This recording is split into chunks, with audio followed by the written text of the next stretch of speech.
Hi, and welcome back to Bounce Forward. I'd like to acknowledge the traditional custodians of the land of which I'm recording this podcast, the Wurundjeri people of the Kulin Nation. I pay my respects to elders past and present. We're talking weight loss tricks that don't work. I'm super passionate about this because every day I'm asked about a new diet. I get stopped at the supermarket or parent chat at kids' parties always quickly turn to some new fad or quick fix. And I must admit, I've fallen for a few myself. It can be hard to resist juice cleansers, sweat creams, and waist trainers. I get it. But what seems like a harmless gimmick or diet at the time can really stuff up our relationship with food and exercise long term. We don't want that. Now, you might remember Libby Babet from our previous episode about weight loss tips and tricks that do work. Make sure you check out that episode and have a listen if you haven't yet. She's absolutely awesome. She's a TXO trainer and founder of the Upbeat Gym in Bondi, and Libby is here today to help us wade through all the tricks and tips that don't work when talking weight loss. I'm so excited to welcome back Libby. Libby, I am so pumped to be talking about weight loss again with you, but today we're talking about things that don't work. You've been in the industry for over 15 years. I bet you've heard some of the craziest things. What's the number one craziest weight loss advice you've ever heard from a client? Oh, there have been a lot. I mean, you know, the craziest thing actually is not particularly the fat in itself, but more the path people get on, which is leaping from one fad to the other. I mean, I've had everything from people talking to me about them eating only one meal a day and then shakes either side to, you know, flipping things completely so that they're eating cereals for dinner and, dinner foods for breakfast. And then I've had people come in telling me that they're going to eat 200 calories for their morning and then they'll only have 400 at night. Like people saying they have to, fast for 3 days, but they're coming in to train anyway. People just love a fast fix. And one of my favourite ones to just roll my eyes at is the fruit juice fast as well. Like people coming in and saying, I'm only eating fruit juice. I feel so energetic because I'm not really eating. But what they're not taking into consideration is they're basically just having a sugar fast. That's what they're doing when they're having a juice fast, like sugar for 8 days straight. And they're going to have a hard come down from that and both in rebound effects and all the rest. Like people just love to jump onto a hope and a wish. And yes. When it comes down to it, weight loss, unfortunately, is not a hope and a wish thing, and neither is staying healthy in general. So this isn't just weight loss, but like people look at things as like, I'm doing a detox and my body will be completely healthy in 6 weeks, or, I'm doing a hardcore diet and my body will be completely changed in 6 weeks. But we've talked about this in our previous catch-up, is that it's months and years of good quality habit stacking of, replenishing and retraining your body that are going to get you to a health goal and a weight goal, whatever it might be you're chasing, or just to great longevity. It's not a short-term thing. So, so there's lots of crazy ones. Oh, absolutely. And I've had clients come to me with sweat creams and they've lathered themselves in this cream that they say is going to make them sweat more, and then they're in the gym and like leaving huge puddles on the floor, and I'm like, what are you doing? You're just like leaking, like it's crazy. I mean, wearing wetsuits in saunas and doing cardio and glad wrapping their tummies when they're doing sessions because they think the glad wrap's going to make their stomach sweat off fat. Like, it's just mental, some of the things out there. Look, I like to do a crazy test. Like, yes, which is basically like if you have a daughter or a nephew or you see a kid that's like 10 years old at school, if it would be crazy for them to do, it's probably crazy for you to do. That's great. I love the crazy test. I love that. It's true. You just got to do the crazy test. Like, is it a crazy diet for your 10-year-old? Yes. And people will say, well, that's not true. Adults are different. And they are, but the same kind of principles apply. It has to be sustainable. It has to be something that is going to put your body in a good state, not put it in a different kind of bad state, if that makes sense. So day to day, we're talking every day. Yeah. What are the biggest mistakes that people do make? I think number one is probably going too extreme straight away. So I like to think of this like, say you're playing Super Mario Brothers, the game, okay? Like you've got level 1, 2, 3, 4, 5, 6, 7, 8, 9, 10, big boss. I don't know how many levels there are. I've never been a gamer, but just let's assume. Yeah. And often what people do is they come in, they've never played the game again before. Like they might have watched Super Mario the movie, but they've never played the game, and they go, oh, I'm going to skip all that and just fight the big boss. Like they don't know what the buttons do yet. They don't know what the bad guys look like. They don't know what the good guys look like. They don't know how to punch and jump and do all this kind of stuff. You know, they're at level 1, but they're trying to just go straight to level 10, and they're just going to get demolished time and again by that big boss. It's going to take so much longer to get a consistently good result. So that's the biggest mistake I see people making. Like, I'm going to cut out all meals except for one when I'm used to having 8 meals. Like, you know, I'm going to go to the gym 7 days a week for an hour when they're used to doing nothing for 20 years of their life, 40 years of their life. You know, these are all bad strategies. You cannot go straight to the big boss. You know, those might be things that you are able to do. Like you may be able to work out every day in a number of years' time, but it's not the starting point. So, you know, one of those things I do talk about is that replenish, retrain. You've got to start at the bottom, level 1. Educate yourself. Like, do you know how to read the back of a packet in the supermarket? Do you know what a real whole food is and what an ultra-processed food is? Do you know what are some good swaps for the ultra-processed food that you might love? So level 1, you're going in with food education. You're going in with how to start to swap out some of your favourite foods for healthier versions. You're looking at basic exercise, like movement that's not going to make you feel super sore if you're just starting out, like walks and stretching and some basic bodyweight exercises.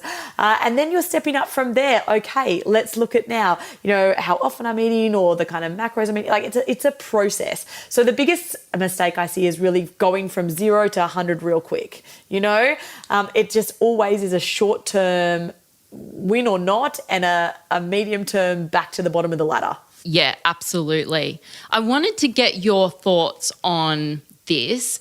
There's a lot on social media at the moment about weight loss medications and injections.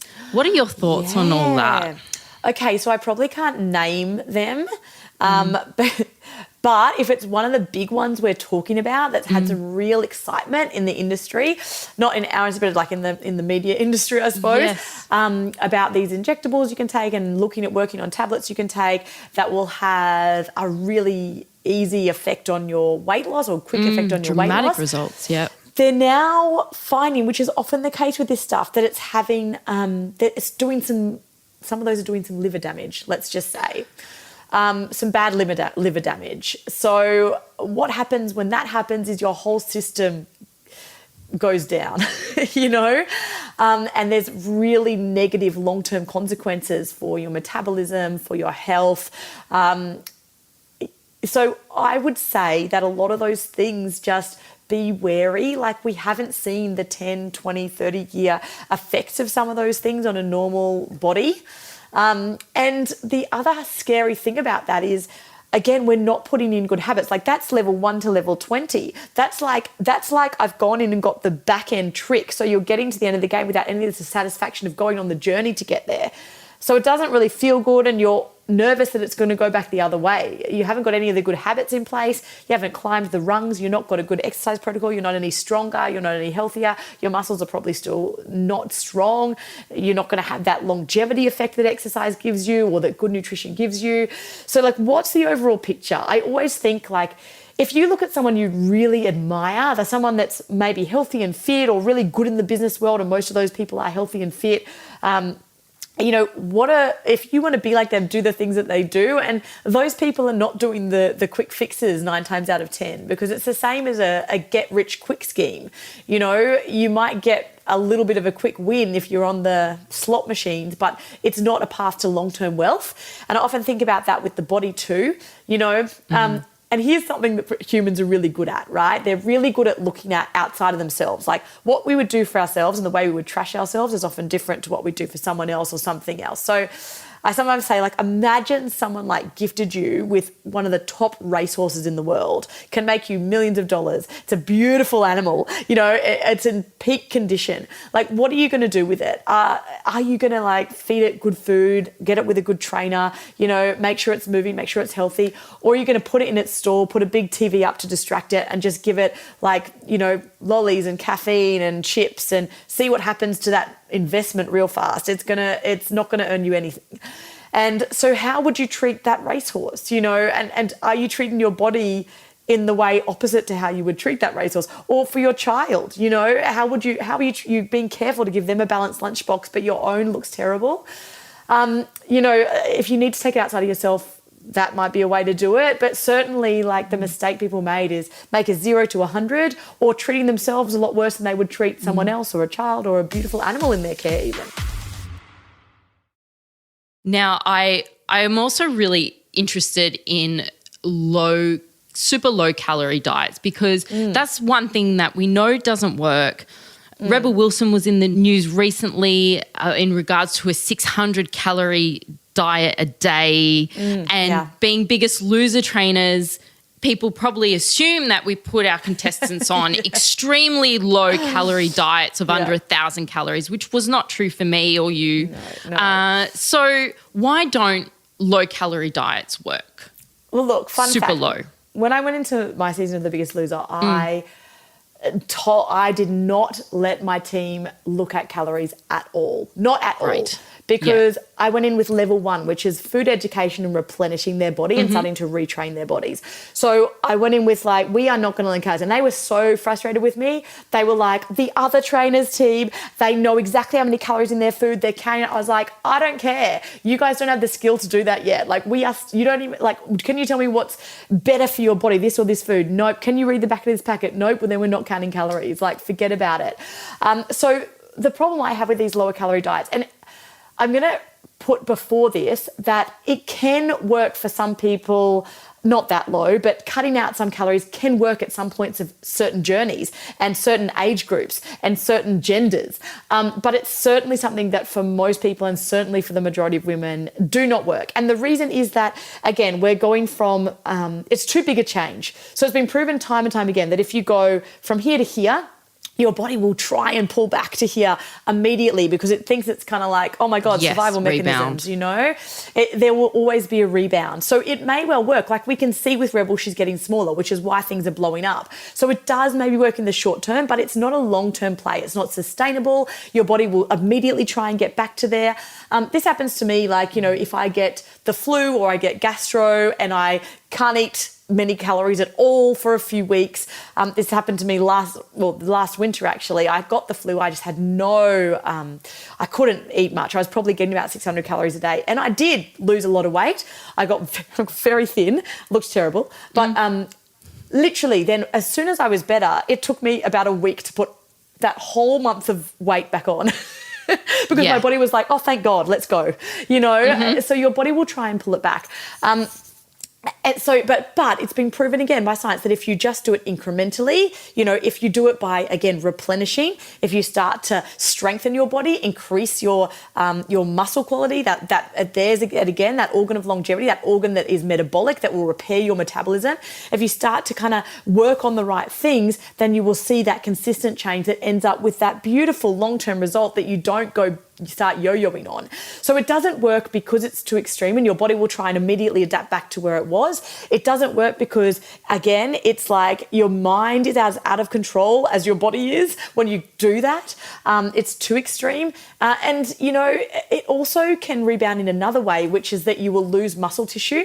And this is a really important one. I've talked about muscle being the organ of longevity, your muscle being something that repairs and strengthens and fortifies your metabolism, that actually helps you live a long, great life and keep moving for longer. And your muscle does decrease over the years if you don't put a real big effort in to build it up. So what happens then is, you know, if you go an extreme deficit, your body will start to eat away at its own muscle tissue at one point.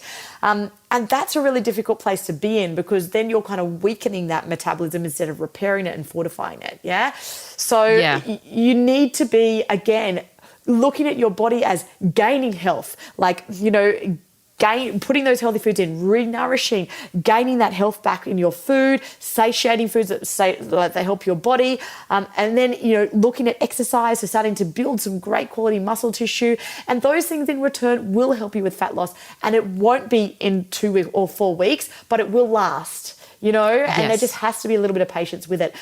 I don't mind some fasting. I think it can be really good for your body to have some periods where it's not. It's interesting. Yeah. But not like people think. So a lot of people, when they think of fasting, what they think is like, I only eat for an 8-hour window, or I only eat, 600 calories and then I fast. Or what I'm talking about is short periods. So it's fair in America and Australia, generally people will eat for somewhere between 15 and 17 hours a day. Yeah. So what that is us staying up, if you think back to like, not even caveman, but like simpler times where there wasn't a TV, there weren't these ultra processed snacks in our cupboard. What a lot of people will do now is they'll, eat all day when your metabolism's at its highest, at its pumpiest, but then they'll put the kids to bed and they'll eat for half the night as well. They'll sit on the couch and they're eating biscuits and they're having, ice cream or chips, and they're watching TV, which is keeping them awake, and it's working against your circadian rhythm. So what I will say is I think that working with your circadian rhythms in order to give yourself a natural fasting window and a good rest can be good. Now, what I'm talking about there is like somewhere in the phase of like 10 to 14 hours. And for people like breastfeeding mums might be less, might be like 8 to 10 hours, so we're still eating, but we're not getting to 8 or 9 p.m. and back in the cupboard, eating into the night, watching TV where we're not processing it. We're actually going, you know what? I'm going to give myself a good sleep. So I'm going to stop eating at 8 p.m. after we've had dinner, and you might have had a bit of dessert. That's fine. Nothing wrong with it. But you just go, okay, I'm going to have a cup of tea, and, I'll eat again at 6 a.m. or 8 a.m. So I'm not talking about fasting the way that everyone thinks about it. And I think for women in particular, we look at the way these men can do fasting and we think that's for me, and then we mess up our hormones. So I'm talking natural circadian rhythm. I don't think it's a bad thing to give your body, 10, 12 hours rest from food. And if you want to see weight loss, when you get to that pointy end, you might go 12, 14. But certainly we're not going to be waiting to eat till midday. We're not going to be like, I have to finish eating at 4. I think that's a horrible example to set for your children. And it's not a nice feeling to be starving. Like when I get up, I eat, to be honest, straight away when I get up at 5 a.m, I'm eating. Because I'm going to go and train and I want a pre-workout snack. I want to fuel my body. But, when I finish with the kids, we might finish dinner at, 6 because we eat early. Obviously, we're kids. And then we might have a little bit of something desserty together. And then it's like, cool, bedtime, reading time, let's go to sleep. So I think natural circadian rhythm. I say fasting, but it's not really what people think of, is it? It's like, it's a rest and digest phase, if that makes sense. And it goes with that replenishing. If you're eating late into the night, you're going to bed after eating till midnight and watching screens till midnight, and then you're trying to sleep, you're going to have a shit sleep. You're going to have, you're not going to wake up feeling rested. Your body is going to be, your metabolism's sluggish. You haven't given your body a chance overnight to work through the sugars, the stored sugars, get into the fatty acids, those things that help you wake up energized and ready to kind of have a little snack and get to training or whatever you might be doing, get out and having a walk, or just getting to the day with your kids. So, I do think there's a rest and digest phase that often in Western culture we now ignore. And I'm not just talking about what you eat. I like to think of that as a rest and digest fast, if you like, but really it's just a rest and digest of both your gut and your brain. So stopping the screens. Yeah. So I think, we can all accept it for screens, but we can't accept it for, I think it's just a nice, like, okay, we're done with our day. We're done with the cupboard. We're done with the screens. We're done with the phone, and we're going to read a book, chill out and go to bed and let that process happen. I love that. Thank you so much, Libby. Thanks, Tiff. Thank you. Wow, such a good chat with Libby, and it's so interesting talking weight loss medications. We all think that that's the next best thing, but they really are just another fad, and we have to stay focused on replenishing our body and retraining it to be the strongest it can be. Now, if you haven't listened to our other episode about weight loss tips that do work, check it out. It's in our show notes now. I really want to thank Libby for joining us, and thank you for listening. So if you enjoyed this episode, please rate and review us. I really love doing this podcast, and it's all for you. Happy days.